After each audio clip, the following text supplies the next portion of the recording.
দেখাচ্ছি ডিমের চপ। তার জন্য আলু সেদ্ধ করে নিয়েছি, এদিকে ডিম সেদ্ধ করে নিয়েছি, ডিমগুলো ছাড়িয়ে নেব। আর এখানে ম্যাগি গুঁড়ো করে নিয়েছি, দিয়ে দিলাম এটার মধ্যে সব। আর এটার মধ্যে দেব একটু ম্যাগি মশলা,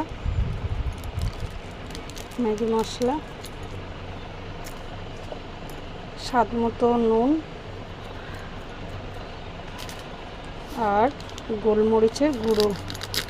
আপনারা চাইলে ধনেপাতাটা দিতে পারেন, আমার কাছে ধনেপাতাটা নেই তাই আমি দিইনি। একটু কাশ্মীরি লঙ্কা গুঁড়ো কালারের জন্য।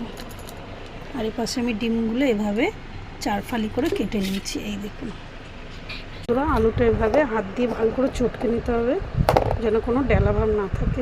বন্ধুরা এবার আমি চপের সেটটা দিয়ে দিচ্ছি। আপনারা দেখুন এইভাবে ডিম নিয়ে আলুর মধ্যে দিয়ে এইভাবে করে বানাতে হবে। বন্ধুরা গোলমরিচের গুঁড়ো আর সামান্য একটু নুন দিলাম, একটু গোলমরিচের গুঁড়ো একটু নুন দিয়ে ডিমটাকে ভালো করে ফাটিয়ে নেব। দিয়ে নিয়েছি ডিমের চপের। এবার আমি এটাকে ডিমের ব্যাটারে ডোবাবো। ডুবিয়ে নিয়ে ভালো করে এই ম্যাগিটায় কোট করবো চেপে চেপে। ম্যাগি দিয়ে কোট করে নিয়েছি। তেল ওইদিকে গরম বসিয়ে দিয়েছি, এবার একটা একটা করে তেলের মধ্যে ছেড়ে দেবো। এভাবে একটা একটা করে তেলের মধ্যে ছেড়ে দেবো করে উল্টে পাল্টে ভাজতে হবে। এই দেখুন বন্ধুরা সবগুলো এভাবে উল্টে দিয়েছি, লালচে লালচে হচ্ছে। আমি 3টে ভেজে তুলেছি, আরও 3টে যে কড়াইয়ে ভাজতে দিয়েছি। হালকা আঁচ দিয়ে ভাজতে হবে, এভাবে উল্টে পাল্টে ভাজতে হবে। বন্ধুরা আমাদের পকোড়া রেডি। এইভাবে সস দিয়ে সার্ভ করেছি, আপনারাও করতে পারেন। সন্ধেবেলার ভালো টিফিন, বাচ্চারা খুব ভালো খাবে, বড়রাও খাবে।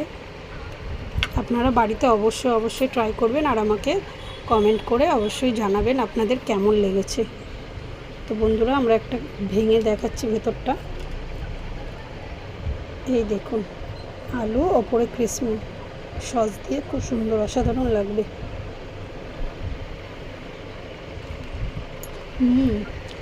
খুব ভালো হয়েছে, টেস্টি। তুমি খাবে? আচ্ছা তোমাকে দেওয়া হবে।